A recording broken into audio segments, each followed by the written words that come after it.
اللہ کی فضیلت اس کے 19 حروف ہیں اور دوزخ کے داروغہ بھی 19 ہیں.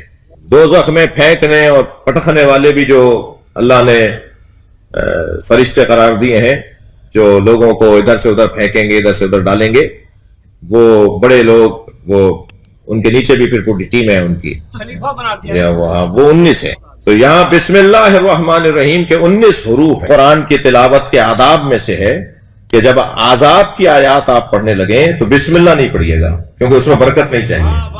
ہاں اگر رحمت، مغفرت، جنت کی باتیں ہو رہی ہوں. ایک سال بعد پڑھ لیں ذرا محمد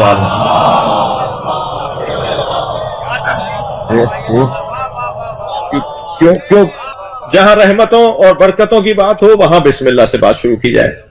تو اگر یہی قاعدہ ہے، یہی قانون ہے اور ہے یہی قاعدہ ہے، تو پھر اور بھی تو بہت سے سورے ہیں کہ جن کا آغاز عذاب کی آیات پر مشتمل ہے. بحث بھائی یہ نہیں ہے، مسئلہ اصل میں یہ نہیں ہے. یہ میں نے تھوڑا سا سجایا ہے، بنایا ہے، منتقل کیا ہے اپنے پیغام کو کہ یہ اصلی مسئلہ کیا ہے.